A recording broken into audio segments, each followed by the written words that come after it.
पंढरपूर मंगळवेढा, पंढरपूर शहर, मंगळवेढा शहर, पंढरपुरातली 22 गावं आणि मंगळवेढा तालुक्यातली 81 गावं, येथून माझे मायबावली, माझे सहकारी, सर्व पदाधिकारी, सर्व विविध कारखान्याचे संचालक असतील, विविध सोसायटीचे चेअरमन असतील, सरपंच असतील, डेप्युटी सरपंच असतील, या सर्वांनी नानाला ज्याचं नाव वसंत आहे त्याला पसंती दिली आहे. या पांडुरंगाचरणी मी प्रार्थना करतो. या पंढरपूर तालुक्याला अनेक नेतृत्व लाभली.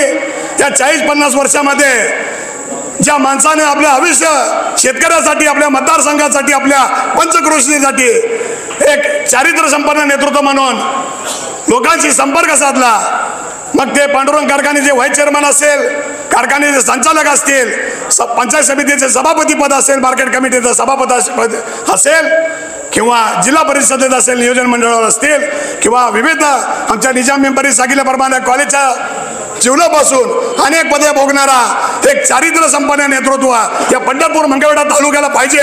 आपल्याला आता बंधूंनो मी विनंती करतोय, आता जातीयवादी लोकांना आपल्याला खाड्यासारखं बाजूला काढायचं आहे. जे आपण लोकसभेला केलं तेच विधानसभेला करायचं आहे. मग त्यामध्ये मराठा बांधव असतील, मुस्लिम समाज असेल, मातंग समाज असेल, दलित बांधव असतील, धनगर समाज असेल, सलगर समाज असेल, माळी समाज असेल, अशा लोकांनी आपण एकत्रित येऊन खड्यासारखा जातीयवादी लोकांना, जातीयवादी पक्षाला नष्ट करून एक चारित्र्य संपन्न नेतृत्व, लोकांची नाळ असणारा संपन्न नेतृत्व, लोकांची जवळीक असणारा, कधी टक्केवारी न खाणारा नेतृत्व, कधी टेंडर न घेणारा नेतृत्व.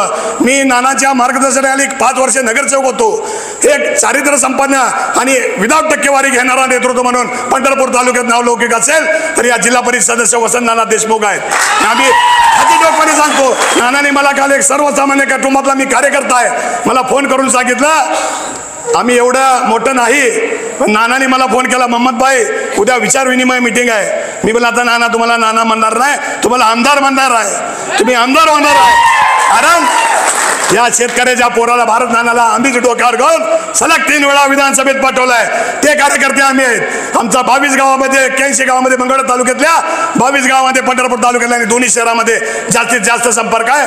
आणि माझे सहकारी मार्गदर्शक ज्या अडीअडचणीला गोरगरिबाला मदत करताय, अडीअडचणीला एक पांडुरंगासारखं नेतृत्व आमच्या पंढरपूरला आमचे नागेश काका भोसले आहेत. कधी कायमस्वरूपी कुठली अडीअडचण घेऊन जावा त्या पाठीशी उभारणारा नेतृत्व नागेश भोसले आपल्या जोडीला आहे. नाना तुम्ही विधानसभेत जावा, 288 आमदारापैकी सगळे आमदार तुम्हाला बघितलं पाहिजे. ही पर्सनॅलिटी नाना तुमची आमदारकी सारखीच पर्सनॅलिटी आहे. आवाज आमदारकी सारखा आहे, काम आमदारकी सारखा आहे. एक स्वच्छ आमदार आहे तुम्ही आणि चारित्र्य संपन्न आमदार आहे. मी आज पांडुरंगाचरणी प्रार्थना करतो, संत दामाजी चरणी प्रार्थना करतो. यल्लमाई देवीच्या या सभागृहात आपण विचार विनिमय मीटिंग घेतले. एवढ्या संख्येने लोक आले. एकाच्या मागे जर 25 मतं म्हणली तर नाना तुम्हाला आजच इथं कमीत कमी 25,000 मतं पडलेली आहेत. काय लागतंय मतदान करायला, काय लागतंय लोकांची निगडीत राहायला. आणि तुम्ही केलेले 40 वर्ष आयुष्य वेचलंय तुम्ही. पंढरपूरची तुम्ही काय करू नका, पंढरपूरला तुम्ही कमी समजू नका किंवा पंढरपूरची काळजी करू नका. नागेश काका भोसले आहेत, नेत्राव आहेत, हे दोन्ही नगराध्यक्ष आहेत. एक पराभूत झालेले थोडक्या मताने, एक निवडून आलेला आहे. ही दोन्ही तुमच्या आजूबाजू बाजू बसलेले आणि आमच्यासारखी सर्व समाजातली एक तळमळीचे कार्यकर्ता, एक अभ्यासू कार्यकर्ते तुमच्या समोर आहेत.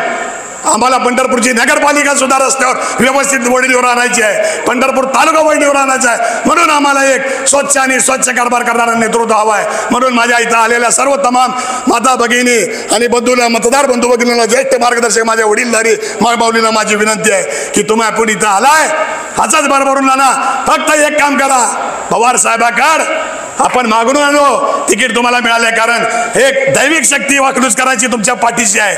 एक 40 वर्ष 50 वर्षाचे संमत तुमच्या पाठीशी आहे. तुतारी ही चिन्ह घ्या. तुम्ही निवडून आला म्हणून पहिले विरोधक आम्ही घेणार आहे, तुमच्या तुम्हाला खांद्यावर पहिलं मी घेणार आहे.